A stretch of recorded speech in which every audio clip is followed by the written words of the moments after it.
Welcome to the Ambitious Introvert podcast, created especially for introverts, empaths, and highly sensitive entrepreneurs to help you build, grow, and scale a successful, sustainable business. I'm your host, Emma-Louise Parks, business and mindset coach for ambitious introverts. After 17 years working as an air traffic controller, the ultimate fast-paced, high-stimulus, extrovert-friendly role, my mission now is to show introverts that they too can create big results and success because of who they are, not in spite of it. I focus on introvert-friendly business and marketing strategy to help you switch overwhelm for clarity, confidence, and clients. Hello and welcome to this week's episode of the Ambitious Introvert podcast.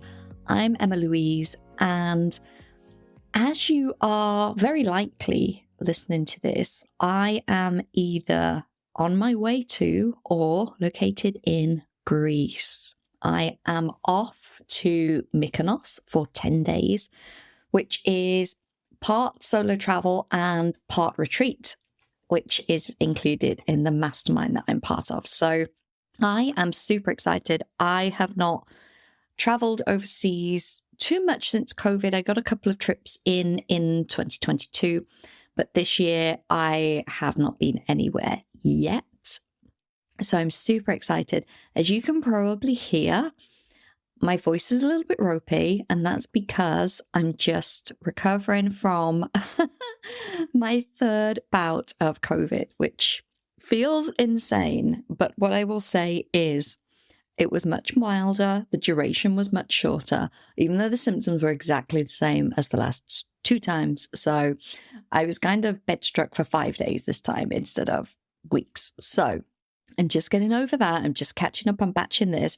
I'm extremely grateful that it happened this week and not next week when you are listening to this, when I'm in Greece, because that would have been no fun whatsoever. So if you are someone that uses Instagram, do make sure that you pop over and follow along at Emma-Lou Parks, because I will be sharing lots of pictures of, I would imagine, Greek food and Greek sunsets, because that's pretty much the things that I'll be interested in while I'm out there. So do pop over and follow along on the stories to see what is going down in Mykonos. If you are listening to this the week it's out, so I'm going to be there from May 22nd to June 1st. Anyway, on with the episode. So I loved recording this episode with my gorgeous friend, Kira La Forgia. And Kira is an HR and people ops consultant for small businesses. She runs a business called The Paradigm.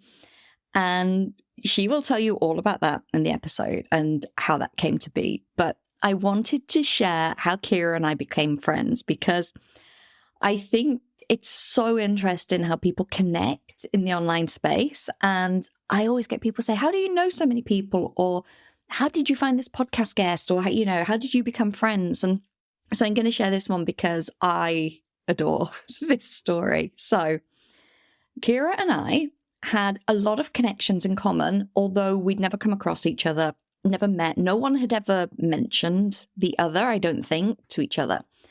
And then about a year ago, back in the summer of 2022, I created a bundle called the Set to Scale bundle, which a number of entrepreneurs all submit a product, which would usually be a paid product. And for 5 days, people could get it for free if they signed up. It was like a pick and mix of freebies that would usually be paid. And a couple of the people that were in that are actually connected with Kira. So Kira sent me a voice note on Instagram during this bundle and said, okay, we've got a lot of people in common. I'm just reaching out. This is the most awkward voice note I've ever sent, but I'm in the process of trademarking the term set to scale, and I may have to send you a cease and desist. And went on to say, if you're going to run this bundle again, could I ask that you use a different name, because she'd been trying to trademark it for so long, and her lawyer was basically saying, we need to keep a paper trail because you're trying. So if anyone uses it, you need to be seen to be taking action because you're trying to trademark it. So I replied and I was like, oh, like it's a one-off. I'm not running it again anyway, but yeah, don't worry. But thank you. Obviously I checked trademarks, but it wasn't an active trademark. I didn't see it. So then I was like, oh, do you want to have a virtual coffee? And she was like, yeah, that would be great. And then she reached out a few days later and went, actually, I'm going to start a podcast. Would you like to come on my podcast? And I was like, yeah, that would be great. And then I reached back out and said, oh, well, why don't you come on my podcast as well? And she was like, yeah, okay, great. And then she said, actually, I'm coming from San Diego to London. Why don't we meet up? So there you go. The first actual connection Kira and I had was in person. We spent the day together in Winchester. We went for a beautiful lunch. We walked around the cathedral. And so, yeah, it just makes me laugh so much that it went from, I may have to send you a cease and desist, to this situation now where we actually hung out together, spent time together, and now we're on each other's podcasts, and Kira is a gem. Now, if you are someone that is building an empire, and by that I mean you see your business going big, you're going to have a whole team, you are the CEO of this enterprise, definitely go and check out Kira and her resources, because HR and people management is such a huge, huge thing. Now, because she's in the States, obviously a lot of her advice and the legalities are aimed at that market. But it's still, even if you're not in the States, obviously consult someone in your local area if you are looking to make sure that you are, using the correct rules and complying properly. But do listen to Kira and check it out, because it will definitely give you an idea of the type of things you need to be thinking about as you grow a team, and whether that's employees versus contractors and all of that good stuff. She is an absolute wealth of knowledge, and I hope you enjoy our conversation as much as I enjoyed having it with her. And lastly, before I hand you over to the interview, just a reminder that if you are an empire building introvert, then applications are open for the Quiet Power Mastermind. We start in June. I haven't got a complete cut-off date for the applications yet. It's going to be in the next couple of weeks, so do get them in quickly. And this is for you if you are building an empire, but you are only going to do it in an introvert-friendly way. So it's not about getting huge revenue goals to share on Instagram. And it's definitely not about working 14 hours a day, 7 days a week. It's about being able to create a sustainable long-term business, but that still brings in the revenue, but that you love and keeps you in your zone of genius and creates the impact and the transformation, whether that's in the world or with your clients, that you desire to have, but done in a way that still keeps your energy, because that is the most important thing. So you've heard over the last couple of weeks, I have a lineup of amazing guest experts, and two of them in particular, which is Parmees Yazdanya and Charlotte Wright. Parmees is a messaging genius. I'm so excited that she is going to be doing regular support in the mastermind in terms of monthly coaching calls for copy and messaging, and also some copy edits for mastermind members. And Charlotte Wright, who is the human design expert for me. I absolutely love working with Charlotte because she's also a sensitive introvert, and I love her approach to human design and how holistic it is. She will also be hosting monthly open coaching calls to really help mastermind members hone their human design and make sure that they are really, really making the most of it and utilizing it to grow their business in a way that aligns with their energy. Now, that is obviously on top of visiting guest experts, which includes breathwork facilitation, looking at your offer ecosystem. We've got PR coming in, publication and marketing. And we have Jordan. You will have heard of Jordan. You've heard her on the podcast. I've been on hers many times. Jordan was my COO, and she will be in doing 2 90-day planning sessions. So you will literally have COO support on your side to map out 3 months during the container, and then make sure towards the end you've got the 3 months mapped out before you exit. And of course, there's group mastermind calls because it is a mastermind. So I'll be hosting 3 calls per month for all members to come where you'll really have the option of, you can ask for targeted coaching from me, you can ask for business advice from me, or you can bring your question or concern or observation to the group, and it will be opened up in true mastermind style so that you can tap into the genius of everyone around you. If that piques your interest and you can see how this would be beneficial in growing your empire, then please do fill out the form and I will get in touch and pop all the details in the show notes. I'll pop the sales page link in the show notes as well. But for now, I'm going to leave you with the lovely Kira La Forgia, and I hope, as I say, you enjoy listening to this as much as Kira and I enjoyed recording it. Well, I saw you like 2 minutes ago when we were recording for your podcast, so this is fun. Mm-hmm. Literally hopped over from Riverside to Zoom. So thank you for coming to my part of the world. Oh my gosh, I've been so looking forward to this for like literally months, like since we first met, first interacted, all of those good things. So it feels like, we manifested it and here we are. And here we are doing both in the same day. So thank you for coming and sharing all of your wisdom with my ambitious introverts.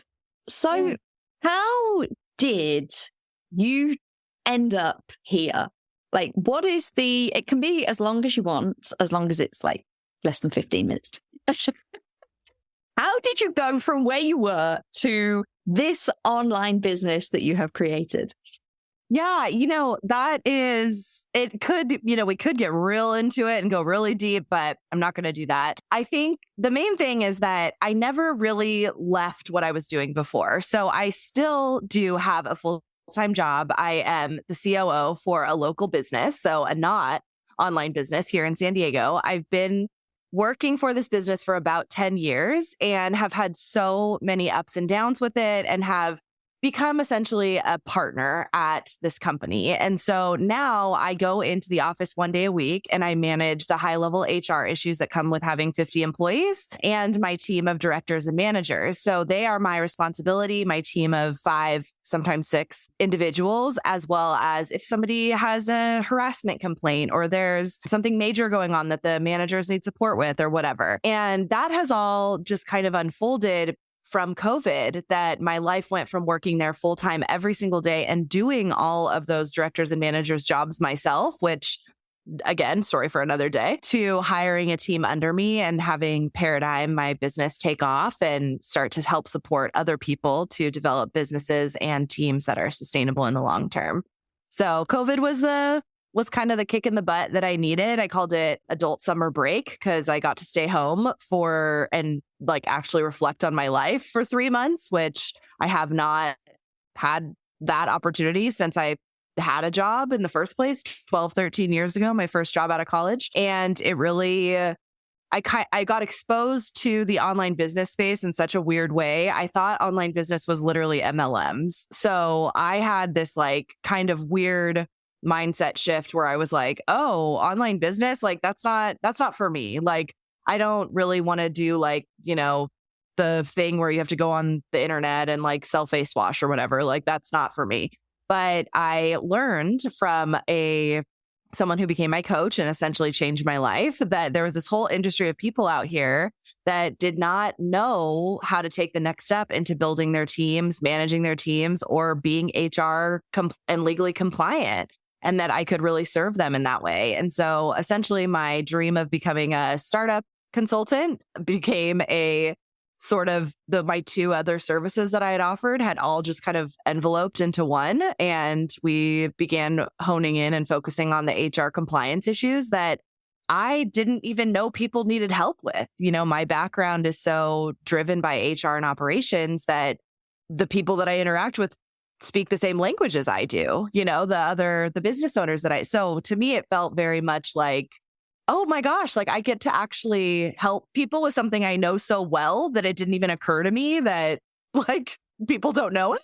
I feel like that's how you kind of know there's a niche or there's a niche, depending on how you say the word, for you, and that you didn't even realize it existed. So that's kind of how we got here today. And I got to build this business to help primarily female founders and online-based businesses and small businesses, people that identify as small businesses, to make sure that they have all their ducks in the row on the back end so that they can show up as real leaders in their business. I think that is so common. I've definitely seen it with my clients over and over where they're like, but doesn't everyone know this? Or they're doing something that comes so easily and naturally to them because some of them have been doing it for 20 years in a different guise, or they've got, like multiple degrees in it, that they almost feel bad charging money because they're like, oh, but this isn't like anything groundbreaking. I'm like, but it is for the person that's purchasing it from you. And I think it can be really easy, especially as women, I'm going to say, to underrate our expertise and just be like, oh, well, it's nothing special. It's just what it is. And actually, like you say, it's the exact thing that is missing from someone's business plan that's going to make the difference between them staying where they are or being able to grow a team and scale. Yeah, exactly. I think like learning that I actually was being pitched by my coach that told me that I needed to do this business model in the DM, like, hey, like, looks like you're starting a business, blah, blah, blah, blah, blah. And then I mentioned something like, I don't know, we were talking back and forth in the DMs. And then she was like, wait, you know about like employees? And I was like, yeah, I have literally 50, and she's like, you know about like HR? And I was like, yeah. And she's like, well, do you have a link so I can schedule a call with you? Because I'm trying to grow my business and I know that I need this and I don't know where to go. So I just haven't. I've just hired a bunch of contractors and like, I'm pretty sure that's wrong. So, and I was like, oh, like this business coach that I'd been looking up to, that I've been following, all this stuff was like, I need your help. I was like, wow, like that's crazy. Cool. And we ended up, being on the phone for a couple of hours, and it kind of like lends itself into, you do want to build a business based on what your consumers are telling you that you need.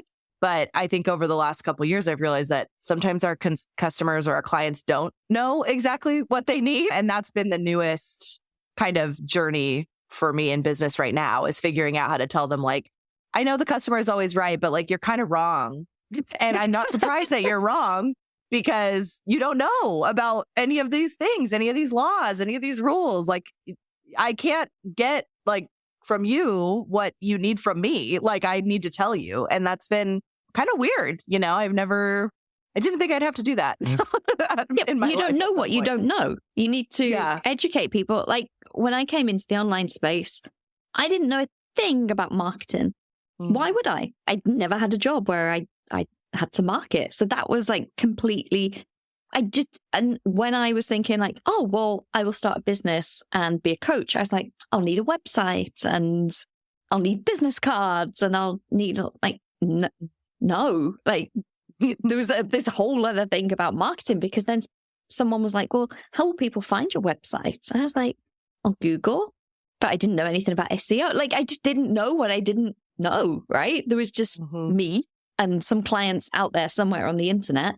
And I thought they would magically find me, but they didn't. So I know what you mean. It's like almost educating people to be like, hey, you don't know that you need this, but you need this. Yeah. And it's been kind of a funny realization, because I was so lucky that I kind of figured out what people needed and then have been relying on referral business for the last couple of years. And now to be able to be like, there are other ways that I can serve, because I've dissected the HR and leadership and team building side of things so much that you can find, I'm sure a lot of your listeners can feel the same way. You have so many ideas for how you can show up and serve your audience. And it's like, okay, but I want to just show up and like teach them this thing, but then I have to tell them like, no, but like you got to learn this. And that's been kind of the weird part, is like taking a step back and being like, they aren't just going to show up for a webinar about like employees versus contractors. Like they don't know that it matters. So then having to like go back a step and be like, oh, I got to explain and help you learn why it matters and like how it's going to impact you. Like that's been a really crazy light bulb moment, I think, over the last few years. There's that phrase, it's like, sell them what they want, but give them what they need. Yeah. Which is like, it sounds really, really scammy, but it's true. And it's like, if I see this a lot, like a business owner will be like, oh, I'm selling a marketing strategy. And it's like, but nobody wants to buy a marketing strategy. They want to attract their ideal clients. So if what you're selling them is the webinar on how to attract your ideal clients, and then in the webinar you talk about the marketing strategy, great. But if you just go, show up to learn this marketing strategy, people are like, boring. Oh, yeah. And in HR, there is nothing that sounds fun. It's like, no, it's very hard to even make it seem. And then it's kind of like, I don't want to be scammy. And so it's like, I don't want to be like, double your business by growing a team or triple your business in 2 weeks by hiring it effectively. Or, it's like none of that stuff sounds fun literally at all. And also, maybe I'm like, but maybe that's not what they want. Like maybe they just want to be able to like work a normal like 6 to 8 hour day and like take their kids, to school and back and like not have to worry about letting down their clients. And it's like, it's really interesting because HR is the least fun thing ever. So I've had to like overcompensate by like learning to be fun. So it's like they do say that people buy people. It's like, don't buy my service, just buy into me being fun. Yeah, just do that. But then I promise, like, you will be really happy when you're not getting sued by your employees. So it's like, ugh.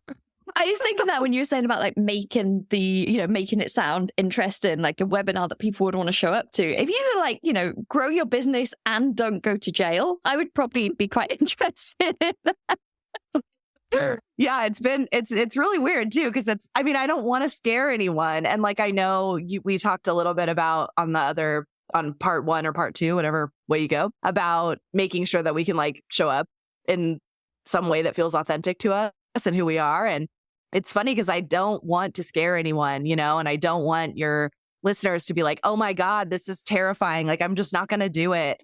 Like, it's like, at the end of the day, like if I were to be as raw and real as possible, it's like, if you can't afford or don't want to put in the time to understand your HR, then you should not have a team.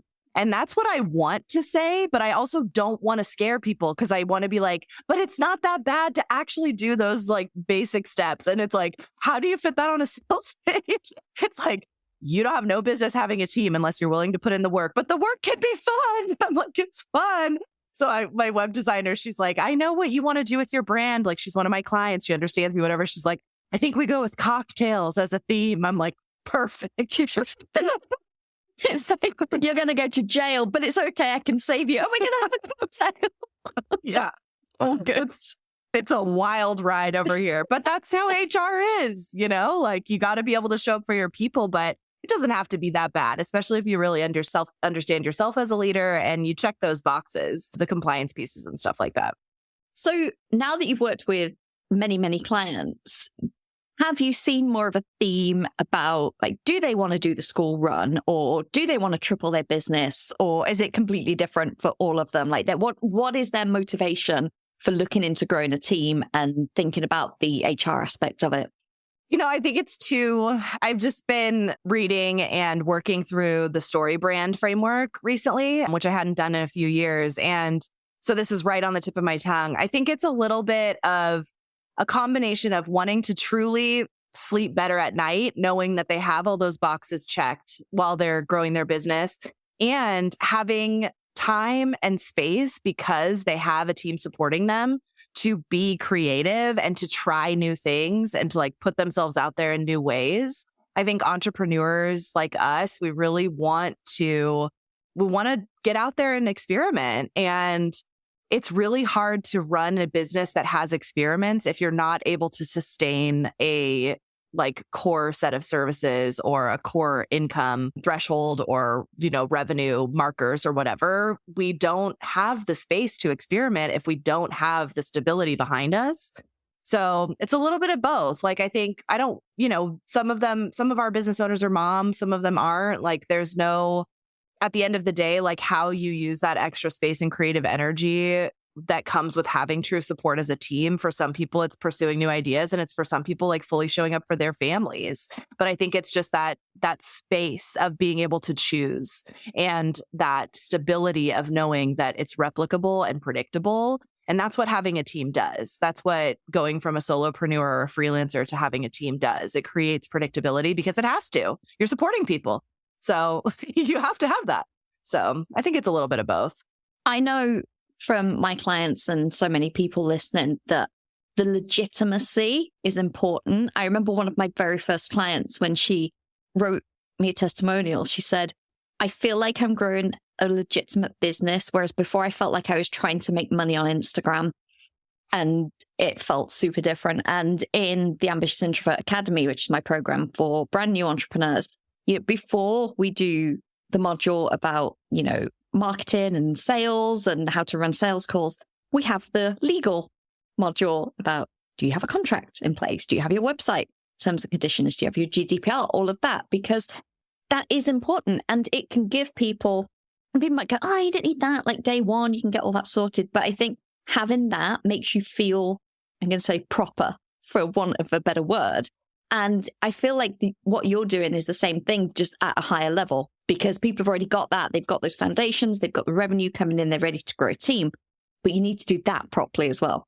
Mm-hmm. And I think, to your point, and I don't know if this is a light bulb moment that's just happening right now, but in traditional small business, which is where a lot of my consulting experience comes from, and just my work experience, we don't think about hiring people as a step. You think about it as like, yeah, you started a business, now you have to hire a team.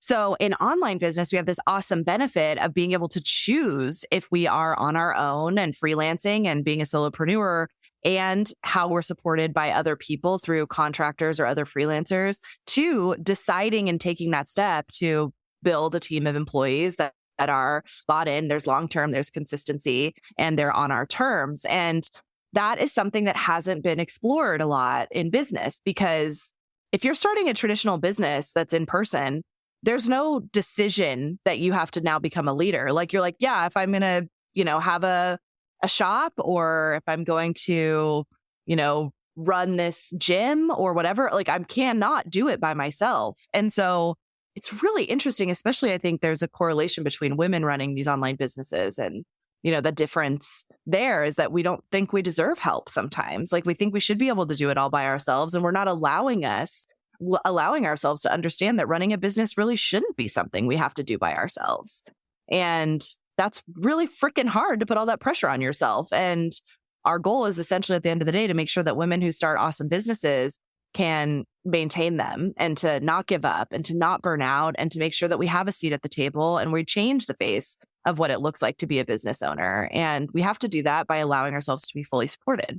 I know that's the mental chatter that comes up for a lot of my clients when I say it's time to hire a VA, or it's time to hire an OBM, or whatever the thing is. It's like, oh, but I can just do it myself. And they almost feel this guilt about asking someone to do something. Or if it's stuff that they really hate doing, let's say they are not techie in the slightest, they kind of project that onto the person they'd be hiring, like, oh, they'll have to do this awful thing. And I'm like, they're a tech VA. They love it. Like they've literally chosen this as their job. And yeah, that being supported. And it's so easy for them to go, oh, but it only takes me a few minutes to schedule my newsletter, or, oh, but I can do it. It's not difficult. But actually, as introverts, keeping our energy, staying in our zone of genius, doing the things that we love doing, and having that support. Like, I love being supported. I love when the team is cohesive and everything works. And I know that I've got, like, people have got my back. I think that feels really good. As much as obviously I'm an introvert, I like being on my own. Like, I don't want to prop the whole thing up on my own. Mm-hmm. Yeah. And I think we all just kind of end up in these weird cycles of feeling like we have to earn support.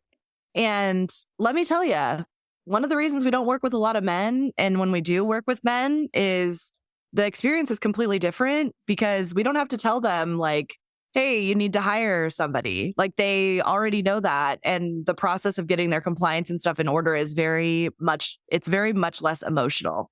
It's very less, we don't have to show up in the same way as we do for our female founders, that we're helping them to move past some mindset blocks and things like that in the way that we can, as consultants. Listen to our other episode to learn more about that. But it's really interesting, because and I'm not saying that we should all try to be more like a man, but there are some times when I'm like, a guy would never spend 10 minutes worrying about this. They would be like, oh, I don't really have time to do that. I need to hire somebody to do it. Or I don't really want to do that.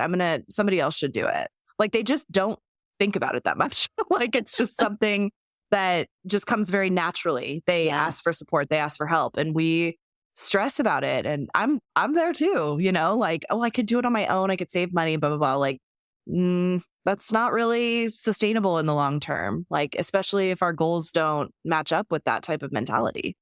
So I know this could be how long's a piece of string question and appreciating that we have listeners in, I think it was 122 countries on my, oh my God, congratulations. on my wrap up of last year. I got like a Buzzsprout where I host the podcast. You know, everyone's copying Spotify now, aren't they? Like, here's your, like, you know, wrap up of the Love year. it.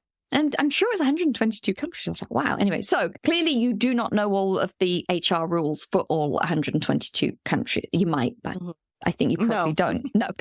But obviously you're based in the US. But just generally, like, one of the things we discussed that I was really surprised about when we're having lunch is that some people actually take on freelancers and contractors to a point in their business that it's not legal.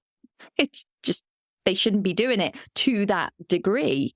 So what is generally something to look out for if you are an online business owner, let's just say in the States, and you're hiring maybe a freelance VA or something else? What's the tipping point generally that you can be like, okay, you now need to think about employees and you now need to come and talk to me? Yeah, you know, I think I think that people think that we get to decide if we want to have a business of contractors or employees, and we actually don't. Our business will tell us what it needs, and then we can kind of measure that against what we want it to feel like to work at our business. You know, like, for example, if we have a business where I have a client who is a dietitian and she helps high level athletes with their, like, they have to like cut weight for like wrestling matches and stuff like that. And a lot of times our first hire is a marketing and operations person. But for her business, she's like, no, I need another dietitian to be a coach. The client work and the one-on-one is the thing that is zapping me. Like, I can't, like, I need it to be this like highly trained person. So that's like the first key, is identifying where you want the support and where you like want the support, like what's going to like really feel good for you. And then you can decide, your business can help you decide from there. But there's 3 different ways that the IRS classifies people. And you can, I mean, I have a whole other episode on that, blah, blah, blah stuff. So if people really want to dive into it in the US. But I think if somebody's working for your business more than 10-ish to 15 hours a week, then they should probably be an employee. They are going to be more affordable as an employee, even if the initial investment is different, to make sure you have all your legal ducks in a row. And second, if they're working the day-to-day operations of your business, then legally they have to be an employee. And that is just the federal law here in the US. Day-to-day operations are not something that should be outsourced. And as an operations professional by trade, I started in operations and ended up in operations again with a HR bend, of course. We are going to get such a deeper and more impactful level of support with internal operations people in our company. So if you're feeling like you need help with operations that isn't just like schedule this email or, you know, something like that, then that's going to be an employee. However, the perfect team is made up of a core team of employees, or a 1 or 2 employees, even depending on how quickly or how much you want to grow, and specialized experts that help to add value to that team. So it's not a one or the other. It's just finding that perfect combo that gets you to a place where you feel supported and that you feel flexible, and you can turn the lever up if you want to, you know, maybe do a massive launch and make sure you have the support you need, and then turn the lever back down, and you want to take a little bit of a breather or take some time off or close for the month of December, or, you know, whatever. But giving you employees gives you the space to decide when that lever goes up and down, because everybody works for you. I had this discussion with Gemma Wendt, whose business consultant certification I did a few years ago, and she's got 2 employees and her team, and everyone else is specialists. She's very much now about hiring specialists. So she really wanted to like optimize her email. So they brought an email specialist on for like a month's contract who, you know, went through all the stats and made suggestions and that kind of thing. So she's very much about when we need a specific thing, like she'll bring a launch manager on for a launch.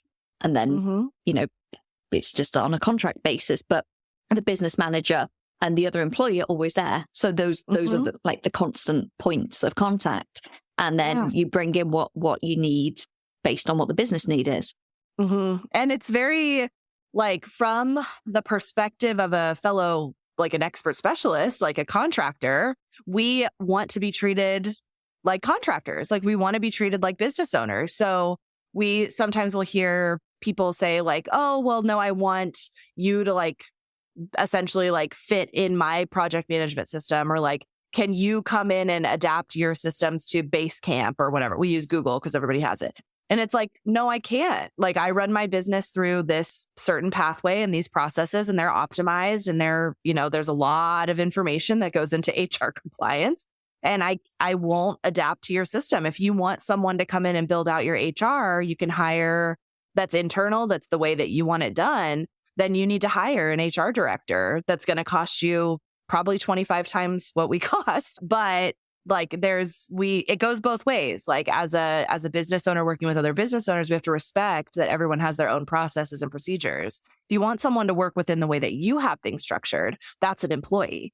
That's where we draw the line. And people think this is like just for the IRS or whatever, but it's not. It's because we're trying to limit the exploitation of freelancers and contractors.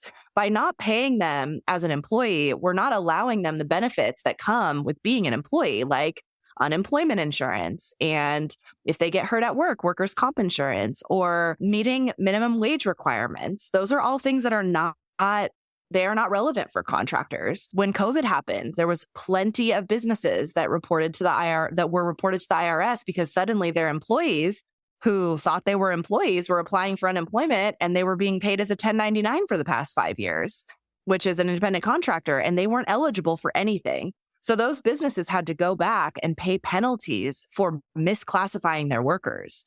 And there are plenty of businesses in the US that are not doing this correctly. But taking appropriate action, you cannot do that soon enough. If your business is at the point where it's growing and developing, then you have to set up your foundations the same way that you would any type of legal protection or anything like that. And frankly, your lawyer was going to send you to us because they don't want to deal with it. And your accountant doesn't know. They don't know they might know how to bring somebody onto your payroll system, but they're not going to know how to make sure you're getting an ROI for that person. So HR is really where that intersects. And I'm here to make sure people don't feel scared, but also take it seriously. And that's the whole goal of every day. And have a cocktail at the same time. Yes. Show up with a cocktail, no judgment here. Like, we're ready for it. It's such an exciting time when people decide to grow their teams. It can be one of the most impactful things you do and one of the most rewarding. So I never want to let that slide. But I'm sure that a lot of your audience is going to be like, oh, crap. Like, I really need to figure this out or figure out what my next steps are. And that's okay. Like, you're not going to get sued tomorrow. Just make sure that you're taking those appropriate steps so that you can protect yourself. So if you are the person listening thinking, oh, crap, Kira's link will be in the show. Turn up with a cocktail and it will be fine. I'm going to come back to like bringing the team on, but I just want to touch on something you said that we actually talked about in the episode for your show, which is about this boundary between being a business owner, coming in as a consultant, and being an employee, because I see this a lot. I've got a number of clients that are OBMs, COOs, ops managers in other people's businesses. And that can be a gray area because people see, like, they can be treated in more as an employee mindset. And, you know, like you say, like, oh yeah, you're integrated into our Slack and you're this, that, and the other. But ultimately, it's that person's business. And if they're coming in to, say, sort out the systems or do something on the back end of tech, it's quite an important distinction to make. Yeah. And it is also something that has been expanded upon in recent years. So while there has been many opportunities for people to consider themselves like an outsourced COO or something like a fractional COO or operations manager or something like that, it's really started to call into question, like, what is that title? Like, what does that title actually mean? As the online business world has expanded since 2020, because the way that we are classifying people in the online business space or the digital business space is different than traditional job descriptions for those same roles. So it's basically just an issue of nomenclature for the most part. So if you are an OBM if you are a fractional COO or somebody like that, and you're like, wait a second, like, this chick's trying to get me out of a job. That's totally not the case. But should you be showing up for these businesses in this way, you are maybe entitled to be considered an employee. That doesn't mean that you are going to have to bend and break your will or the way that you do your job. But it does mean that you may be entitled to some extra benefits if you're encouraging your employers, I guess, or, you know, your clients to hire you on, because you won't have to pay all those taxes on your own. If they want somebody that fits within these guidelines, then it's not a bad thing. You can always have a part-time job and still have your other clients that you're running in a more like, I guess, black and white way that fits within the IRS guidelines. Like, it doesn't necessarily mean it's an end all be all. You don't become an employee and like lose your autonomy. Like, we're all about building teams that are fully functional, however you want to work. Like my team, my employee that I kind of rely on for everything, my full-time employee, I believe in a really lean team. 1 or 2 employees is perfect. And then we're supplemented by a lot of creative specialists. My employee, Kylie, she's like, I don't know what she's doing. Like, I know she does her job. I know that she's bringing me ROI. I know that she's serving our clients, but I don't know when she's working or when she's not. Like, there's no, she shows up for our meetings and she makes her full-time schedule the way that it fits in her life. And it's benefiting our business greatly to have a full-time employee. And that's what you learn to measure when you start to really do your HR, your profit margins and your labor margins and stuff like that. And so if she works for 4 hours in the morning and then her kid's throwing up the rest of the day, then like that's what she's doing the rest of the day. If she needs me to cover something for her because she has an issue, she asks me to cover, just like any other like normal communicative operation. It doesn't mean that you're like losing all of your freedoms, It's really, these rules are really in effect to make sure that the people doing the operations are protected and they're getting what they deserve. It's not meant to be like, you can't have a business, that kind of a thing.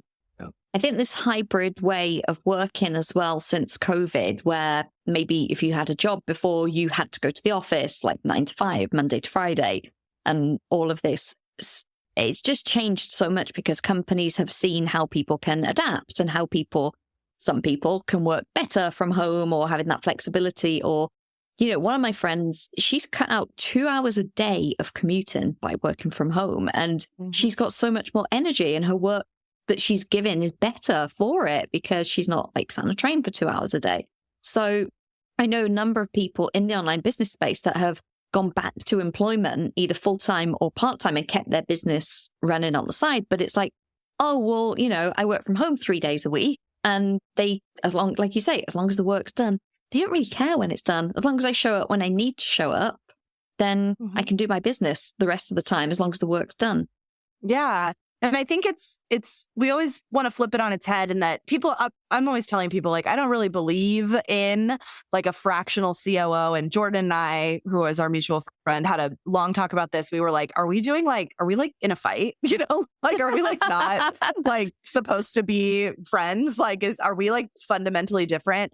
But the fact is, like, Jordan as a fractional COO and the way that she identifies herself has built a business that is legitimate and is recognized by the IRS as being serving that role for her clients to the extent that they need them to. And also, she has employees of her own. So it's not all black and white, and it does take some extra guidance and advice to make sure you're building things that are going to really yield a result for you. But that doesn't mean that like one thing is bad or one thing isn't bad or whatever. Like, I'm a literal COO every day of the week, 1 day a week in person and the rest of the time on call.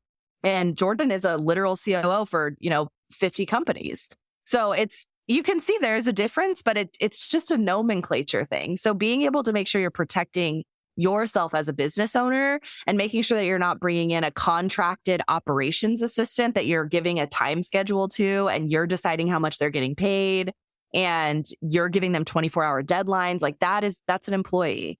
But if you're hiring a fractional COO to come in and help you to fix your systems, and you show up to a call once every couple weeks, and that's a totally different thing. It's just the name. It's really the function of the person and making sure that you're getting the most for your money. That's like the number one motivator. But also, like, that's what they like. I can't tell you like what you should hire until I see what the job description is. Like, I can't tell you how much you should pay them until I see the job description, because the titles are not real. Like, they're just not.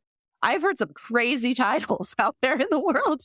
And like, and in HR, it's like, it's our job to set those standards, but it's also because it's the law. And I think that's what people really get really scared of, but it's actually really exciting. You get to build a position in your company, or you get to be a position in someone's company that is custom made for exactly what you need to be doing. And you're not wasting your time doing stupid crap that's like on like a job description that somebody downloaded from like some random website. Like, you get to have this be what you want it to be. That's interesting. And anyone listening, do hop over and listen to my interview on Kira's podcast, because we talked about the same thing pretty much with business coaches, business consultants, business strategists, mentors, because ultimately it's just a name is a name is a name, and anyone can call themselves anything. But it's like you say, it's understanding the role. Like, how are they going to support you? What would, if you work with this person that's quote unquote a business coach, are they going to coach you? Is the personal growth involved? Is it actually just giving you a format to follow? What would the calls look like? All of that kind of thing. And until I think you can dig a little bit deeper and understand how someone would support you, like the name kind of doesn't matter, because anyone can use anything. Yeah. And truthfully, when we build out salary bands and comp structures and stuff like that for businesses, which also prevent discrimination issues and court hearings and things like that, we sometimes have a different name internally than they might have externally. Mm-hmm. And that's just because we want to make sure that everyone understands the value of what their job is on the day to day. But you can't always take I can't even think of a chief fun officer who's essentially their like operations manager that's kind of like working and making sure they're building the culture and all of that, and putting that out into the world in the same way and expecting that person to be able to go and get another job. Like, we have to call it what it is, operations manager out in the world. But in the business, all of their contractors and employees know that this is the person they go to if they're not getting fulfilled by their work, if they're not connecting with their other coworkers. Like, their responsibilities are wrapped up in how they're managing other people within that company. But we also don't want to create positions that people are not going to be able to leverage to further their career later. That's what it's about. That's what having employees is all about. They come in, they serve us, we build relationships, we help them, we impact them. Sometimes we can even do big things like change their lives and get really rewarding experiences from it and make sure they're setting a standard for where they're working. And we get to do all these awesome things as leaders, but they are going to go get another job one day. And that's 100% fine. And we want to be right there in their corner, rooting for them every step of the way. And that's completely different than what we've been told in the past that we should be doing with our teams. And that's why what we do is so different and unique, because we've had to be different and unique. Our people, our online business owners, your listeners, my clients are different business owners than the corporate crap that we were forced into growing up or, in the beginning of our careers. Yes, because their HR departments would not have cocktails on their website. Yeah, there's not that many of us. I'm not going to lie. So before we wrap up, I do want to ask you something that might be a bit left field. But as you were saying about people bringing on a team and like it's an exciting time, and it should be because, it's signifying growth and you're literally going to choose your own people. Do you ever help people with choosing their team based on like personality? Do you use any of the tests to say like this, the big five or anything to say like this person would be a good fit? So we've done some pretty extensive research on this. And I talk about this in my management course. We teach people how to manage as well. And they're really difficult to use in the hiring process because they can promote bias, with the exception of like the Colby that never changes like through your whole life. But once you have you can hire people based on their skill sets and especially I talk about this for the first employee, like we want to make sure that there's a ability to build trust and have a deeper relationship with the team member. But for the most part, we want to build teams that are diverse and maybe don't feel like a perfect fit, but they do have the qualifications or the skill sets. And that is those personality tests can be such a key component to building diverse teams because it gives people the opportunity to bring on diverse personalities and perspectives and backgrounds and not necessarily feel like they are lacking in the ability to communicate. So we tend to use those personality tests more on the management side than on the hiring side, but they can be so freaking impactful. I mean, even we talked about this on the other episode, but just to understand yourself, but also like once you kind of get that, I have some really funny stories about understanding some things about my team members that I didn't know before that have shed a light on really weird and conflict-ridden situations in the past that have made such a difference in how we manage these teams. And then you go, oh, that all makes sense now. I think as soon as you've got that awareness.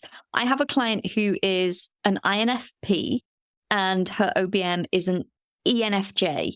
And purposefully, because she literally needed the opposite of her to do that structure. But she could also find it really uncomfortable and confronting. And it's like, yes, because you will have completely opposite ways of looking at things and ideas, but that's why it works. And that's what you need. I think people can go into this like, oh, I just need to hire another me to do all of the stuff that I can't do. And it's like, no, you need to hire someone that's really good at doing the stuff that you don't want to do. Yeah. Yeah. Especially like, and it also really depends on those roles. Saying if you want to hire another you, then what does that mean? Like, what does it mean to hire another you? Like, is it that they have the same skill set as you and you want to be able to offload coaching tasks? Or is it that you want somebody that you can really rely on? And that's what you mean by I want to hire another me, somebody that shows up and like is fully themselves and all of that good stuff. And yeah, it's really fun to kind of pick that apart a little bit once you start to build your team. And I think we take everything so deeply personally in leadership. And I think that's what makes women amazing leaders. And there's so much potential for so much business growth because we really do like take a personal interest in how we treat people and things like that. It can also be like our biggest weakness. And I think those personality tests and those assessments give us a chance to understand how we think and feel, but also separate that from who we are and like are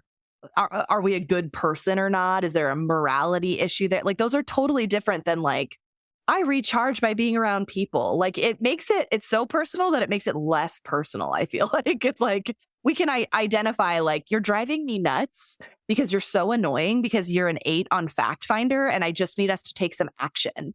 And like, it's like those little things that are like, it's not you that's driving me nuts. It's your fact finder. And then we can laugh about it and we can have a good work environment. We can accept each other for who we are and try to give people projects that really align with what they do naturally.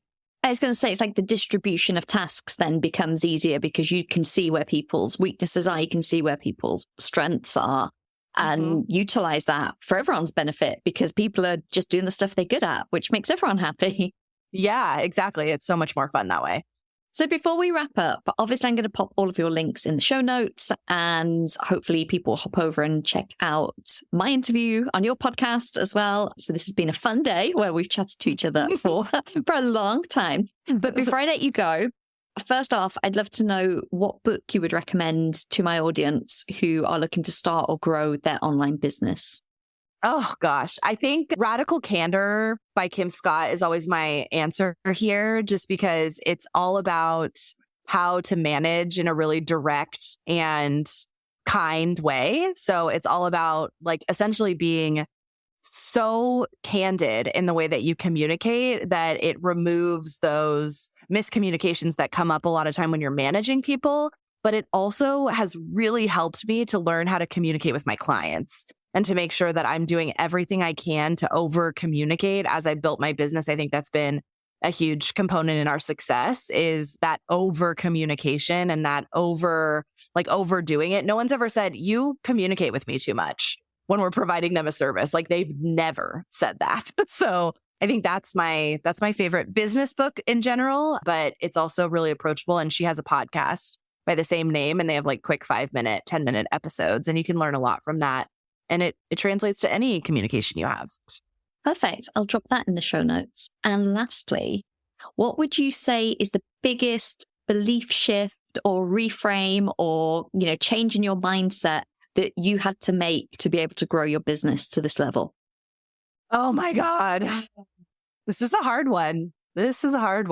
I think it's hard to pick because there's so many.